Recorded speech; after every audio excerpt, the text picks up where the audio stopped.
92.8%. 이거 뭐 같습니까, 여러분? 92.8%. 이게 뭘까 생각하시는 분들 계시고, 어떤 분은 그거지 하는 분도 있을 것 같은데요.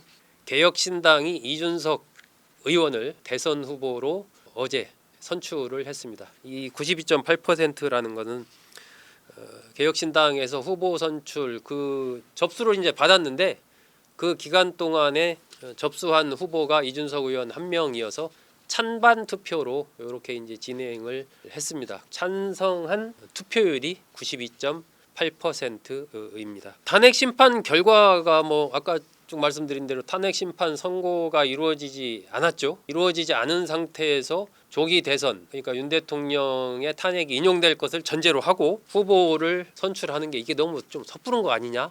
이런 이제 비판 나올 만합니다. 어쨌든 탄핵 심판의 결과가 확정되지 않은 상황이기 때문에 그 상황에서 어떤 가정을 해서 후보 자체를 뽑는다라는 것이 좀 섣부르지 않느냐라는 비판은 충분히 나올 수 있는 그런 비판이죠. 개혁신당에서는 뭐라고 얘기를 할까요? 우리는 기존 큰 거대 정당이 아니기 때문에 아주 군소 정당이고 그렇기 때문에 미리미리 준비하지 않으면 다른 정당들과의 경쟁에서 뒤처질 수밖에 없다. 이런 맥락이죠. 함익병 선관위원장이 이렇게 얘기했습니다. 작은 정당이지만 큰 선거를 미리 준비하는 것이 좋겠다고 해서 후보를 선출했다. 개혁신당의 입장 이해됩니다. 그럴 수 있습니다. 그리고 이게 처음 있는 게 아니고 지난 2017년 박근혜 전 대통령 탄핵 당시에도 정당들이 선거를 그냥 대선을 기정사실화하고 그 전에 진행한 것들이 있거든요. 그러니까 개혁신당 입장에서 우리가 처음도 아니고 과거의 전례도 있고 우리는 이대로 가만히 있다가 선고된 이후에 하려면 다른 정당들은 크고 조직이 다 갖춰져 있으니까 그때 바로 그냥 발차를 하면 되지만 우리는 조직도 작고 준비해야 될 것도 너무 많고 그런 아직 경험도 없는 그런 상황이기 때문에 미리미리 하는 거다 얘기가 되는 거죠. 사실은 거대 정당들도 겉으로 보기에는 아무런 움직임을 하지 않는 것처럼 보이지만 이미 상당 부분 집권 플랜 본부도 민주당 같은 경우에 만들고 그것을 위해서 내부적으로 많은 준비를 보이지 않게 지금 해오고 있는 것도 사실이지 않습니까? 또 이미 유력한 정치인들이 대선 주자라고 해서 사실상의 대선 행보를 여야 관계없이 다 하고 있는 상황이기 때문에 개혁신당 보고 너네는만 왜 먼저 그러냐라고 사실은 하기에는 좀 애매모호한 그런 부분이 있지 않나 하는 생각이 듭니다. 개혁신당 지난 16, 17일 동안 투표를 했습니다. 당원 개혁신당 현재 당원이 77,364명인데 투표율 51.6%, 찬성률 92.8%로 이준석 의원이 대선 후보로 선출이 됐습니다. 만약에 헌재에서 윤 대통령에 대한 탄핵 심판이 기각되거나 각하되면 어떻게 되는가? 그럼 그냥 없던 일이 되는 거죠. 그냥 무효가 되는 겁니다. 그리고 다음번 정상적으로 그렇다면 임기가 이제 마치고 윤 대통령 임기 마치고 대선 할 때 그때 다시 이제 후보를 또 뽑아야 되는 거죠. 이것은 개혁신당 이번에 이준석 의원을 대선 후보로 선출한 것은 이번에 탄핵이 인용될 것을 전제로 하는 그런 조건부인 것입니다. 이제 기자들이 여러 가지 그 질문도 좀 하고 그랬었는데 함익병 공관위원장과 그런 얘기 했었죠. 그 중에서 허은하 전 대표와의 불화를 좀 잘 마무리를 해야 되는 거 아니냐 이제 이런 안 나올 수가 없습니다. 그것에 대해서는 함 위원장은 그게 이 의원이 갖고 있는 외부에 비치는 정치적 역량의 한계가 아닌가. 그 문제도 이제 이 의원이 좀 풀어야 될 문제다 맥락으로 얘기를 했습니다. 허은하 의원은 스스로 비판하는 권위 정치를 이 의원이 답습했다 이렇게 좀 비판을 했고요. 현재 이 의원 측에서는 어쨌든 좀 새롭고 실험적인 깜짝 놀랄 만한 선거운동 캠페인을 선보이겠다라고 그동안 여러 차례 방송에서도 얘기를 했습니다. 과거에 이제 이준석 의원이 국민의힘 당대표로 있을 때 당 내부의 여러 가지 시스템을 바꾸는 거나 대변인 등을 뽑는 거나 또 서울시장 선거 할 때나 그 전에 또 윤석열 대선 할 때나 이럴 때 여러 가지 선보였던 것들이 좀 있었죠. 그럴 때처럼 좀 새로운 모습들을 선보이겠다라는 그런 자신감을 이제 이준석 의원이 보이고 있습니다. 과연 그것이 어떤 형태로 나타날지 이런 부분 좀 지켜봐야 되겠죠. 이번에 이준석 의원 대선 후보 선출하는 걸 보면서 이게 뭐라고 할까요? 이준석 의원 현재 각종 여론조사 이런 거 보면 대략 지지율이 1% 안팎으로 이렇게 좀 나오고 있습니다. 당 세나 전체적인 그 지구당 조직력 세나 이런 것들이 뭐 기성 정당에 비교하기 어려울 정도로 어려움을 겪고 있는 건 사실이죠. 그런데 진짜 어려움은 제가 보니까 두 가지 정도 아닌가 싶습니다. 이준석 대선 후보에게 닥친 진짜 어려운 점. 우선 첫 번째는 이게 이번에 아까 찬성률은 92.8% 이렇게 나왔는데 제가 보니까 투표율이 51.6%예요. 개혁신당 전체 당원 77,364명 중에 투표율 39,914명 했습니다. 51.6%. 제가 생각하기에는 투표율이 너무 낮다. 그러니까 개혁신당 정도 되는 이 덩치에서 대선 후보를 뽑고 그랬을 때는 거의 한 70% 정도는 나와줘야 되지 않나. 그야말로 진짜 당원들이 똘똘 뭉쳐서 그래 이준석 의원을 한번 이번에 가열차게 한번 후보로 해서 해보자 이런 어떤 결의와 의지에 막 차 있어야 되는데 투표율이 51.6%라는 것은 물론 이제 이준석 의원을 반대한다라고 해서 안 나온 사람도 있겠지만 또 그만큼 쪽에 이제 종교적인 측면에서 보면은 냉담자라고 할까요? 당원이지만 당에 대한 열정이 좀 식은 그러한 또 좀 있는 게 아니냐. 그러니까 그만큼 어떤 그 내부의 어떤 에너지 이런 것들을 하나로 모으고 끌어당기고 그래서 해보자라고 하는 이러한 부분에서 조금 부족한 거 아닌가 하는 생각이 듭니다. 이것이 이제 이준석 의원이 일단 내부가 단결이 돼야 그 다음에 또 외부로 확장을 할 수 있는 아무리 뭐 기가 막힌 캠페인을 하고 뭘 해도 그것을 정말 확산할 수 있는 그 손오공 같은 역할을 할 수 있는 당원들이 정말 많아져야 그것이 효과가 배가가 될 텐데 현재로서는 좀 그 부분에서 문제가 있는 것 같다 하고요. 두 번째는 이제 어쨌든 지지율 1% 남짓 나오는 여기에서의 이준석 의원의 그 신뢰를 어떻게 확보할 것인가. 그러니까 신뢰라는 것이 새로운 비전, 여야에 실망한 그런 중도 무당층을 확 끌어당길 수 있는 그야말로 어떤 국가 지도자 리더로서의 그 비전을 확 내세워서 이제 그걸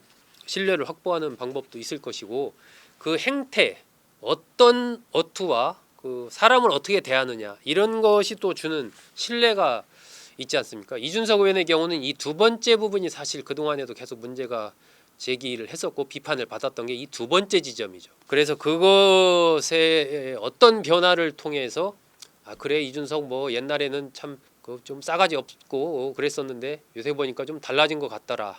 뭔가 이런 이미지. 그래 우리도 젊은 지도자 한번 뽑아보자. 여야 너무 싸우기만 하고 그러니까 비전을 갖고 있는 젊은 지도자 한번 뽑아보자. 이런 생각을 이제 국민이 가져야 되거든요. 그러기 위해서는 신뢰를 줘야 되는데 이준석 의원 이 부분에서도 좀 미흡한 부분이 있지 않나 싶습니다. 제가 보기에는 단기적으로 이 두 가지 부분, 이 비전이나 뭐 이 의원이 갖고 있는 여러 가지 각종 현안에 대한 생각 판단 이것은 오래 숙성이 돼 왔고 사실 이준석 의원 나이는 40세지만 정치권에 그 2011년에 들어왔으니까요. 벌써 정치 입문한 지 한 14년, 15년 이렇게 됩니다. 그리고 당 대표 지냈죠. 대선 치러봤고 지방선거 치러봤고 국회의원 선거 뭐 여러 번 치러봤습니다. 이렇게 우리 정치권에서 나이는 젊지만 정치 경험이 많고 그리고 각 분야에 뚜렷한 또 비전을 갖고 있는 그러한 정치인 찾는 거 참 힘듭니다. 이준석 의원이 여러 가지 그런 난점을 잘 극복하기를 바랍니다. 세 번째 뭘까요? 배신자 프레임을 지워라. 누구 같습니까, 여러분? 배신자 프레임을 지워라. 생각나는 인물 있죠? 자, 한동훈 전 국민의힘 대표가 보수의 심장인 대구 경북을 어제 찾았습니다. 지난번에 국민이 먼저입니다 책 내고 북 콘서트도 하고 또 이제 대학교 가서 강연도 하고 뭐 이런 이제 흐름을 보이고 또 최근에는 이제 종교 지도자들 방문했었죠. 조계종 그 진우 총무원장 스님도 뵙고 그래서 뭐 책임이 있다 이런 따가운 조언도 듣고 뭐 그랬습니다. 어제 대구 경북 이른바 보수의 심장 국민의힘의 핵심 지지 기반 대구를 방문을 했습니다. 아무래도 이제 지난번에 그 여론조사 흐름 제가 한번 영상에서 한 적도 있었는데요. 그때 이렇게 보면은 대구에서 한동훈 전 대표에 대한 비판 여론이 가장 지역적으로 봤을 때 가장 높은 곳이 대구 경북 이쪽입니다. 비호감도가 가장 높은 곳. 제 기억에 한 65% 정도 됐던 걸로 그렇게 기억이 됩니다. 이재명 대표와 함께 한동훈 대표가 정치인으로서는 두 번째, 국민의힘 주자로서는 첫 번째로 비호감도가 높았던 곳이 이 대구 경북입니다. 여기 경북대에 강연을 하기 위해서 한동훈 전 대표가 갔습니다. 간 김에 이제 기자간담회도 좀 했는데 경북대 강연 주제가 시대를 바꾸자 개헌 이런 주제로 청년 토크쇼를 거기서 했습니다. 그러면서 AI 청년을 어떻게 지원할 건지 이런 거 이제 헌법에도 넣어야 된다 이러면서 좀 청년층에 적극적으로 좀 다가가는 그러한 모습을 보였습니다. 그런데 이게 참 아무래도 이제 비호감도가 높은 지역이다 보니까 강연 그 토크쇼 하는 순탄치는 않았습니다. 거기 반대 시위자, 찬성 시위자 몰려드는 바람에 경찰이 양쪽을 이렇게 갈라놔야 될 정도로 그런 상황이 연출이 됐습니다. 찬성 환영하는 쪽과 뭐 반대하는 쪽이 뭐 만만치 않았던 것 같은 양쪽 다 몇백 명 정도씩 이렇게 왔던 것 같고요. 반대하는 쪽에서는 대통령을 배신한 한동훈 물러나라 뭐 이런 구호를 막 외쳤고, 찬성하는 쪽에서는 한동훈과 끝까지 함께한다 이런 또 구호를 외쳤습니다. 한동훈 전 대표 이 토크쇼에서 참 정치하는 거 어렵다, 정치적 결단하면서 어려움을 참 많이 겪었다 이런 얘기했고요. 다시 돌아간다 해도 12월 3일 그때 계엄 당시 계엄 반대하는 그것은 변함이 없다, 그대로 하겠다 이런 얘기를 했습니다. 대구 경북에서 따뜻하게 맞아줘서 참 감사하다 이런 얘기를 했습니다. 대구 경북의 국민의힘 그 당원의 비중이 20%가 넘습니다. 20.6%네요. 인구 대비 당원 비율이 가장 높은 곳이 대구 경북입니다. 그래서 이 대구 경북 당원들의, 국민의힘 당원들의 마음을 얻지 못하면 국민의힘 후보가 되는 게 굉장히 어려운 것이죠. 그래서 대구 경북을 이제 한동훈 전 대표도 찾았고, 또 유승민 전 의원도 대구시당에서 이날 기자간담회를 가졌습니다. 유승민 전 의원도 박근혜 전 대통령과 좀 찾아뵙고 싶다, 화해하고 싶다 뭐 이런 얘기를 했을 정도로 이 어떤 배신자 프레임 이것을 넘어서기 위해서 참 부단히 노력을 하고 있습니다. 참 배신자 프레임이라는 게 이게 어떤 뭐라고 할까요? 정책적인 뭐 그런 것도 아니고 하나의 의리를 지키지 못했다, 감성적인 프레임이지만 한 번이 배신자 프레임에 딱 걸리면 이게 집단 조직 내에서 그걸 벗어나기가 참 쉽지가 않습니다. 그래서 역시 이제 국민의힘에서는 유승민 전 의원과 한동훈 전 대표가 계속해서 이와 관련된 얘기가 있기 때문에 이렇게 두 사람 다 어제 대구를 찾은 것 아닌가. 유승민 전 의원은 대구 경북이 나의 고향이고 정치적 본거지였음을 늘 자랑스럽게 생각한다 뭐 이런 얘기를 했습니다. 유승민 전 의원 여기서 대구에서 사선을 했지 않습니까? 그렇게 오랫동안 정치 활동을 여기서 했고, 유 전 의원만이 아니라 그 아버지인 유수호 전 의원도 마찬가지로 대구에서 정치 활동을 했고, 그렇게 뿌리가 깊은데 그 박근혜 전 대통령과의 관계에서 한번 틀어지면서 배신자론에 지금까지도 발목이 잡혀서 고전을 하고 있습니다. 박근혜 전 대통령에게 계속해서 좀 뭐 그런 화해 메시지를 보내는데 박 전 대통령 거기에 대해서는 아무런 얘기를 아직 하고 있지 않습니다. 유 전 의원은 어제 영남대에서 정치를 바꿔라 미래를 바꿔라 이런 주제로 강연을 했습니다. 이 대구 경북이요, 이 전체적으로 지금 이 탄핵에 반대하는 비율이 한 여론조사에서 보면 한 60% 정도 됩니다.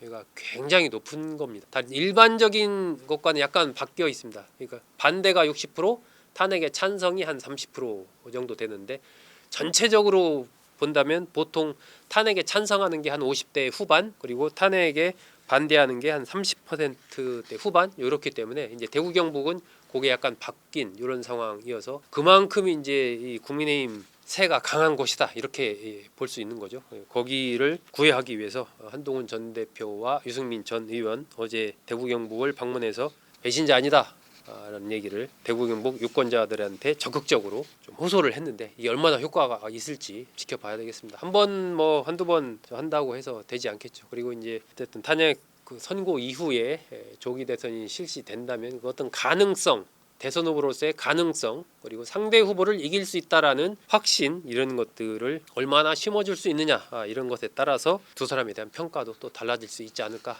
그렇게 생각이 됩니다.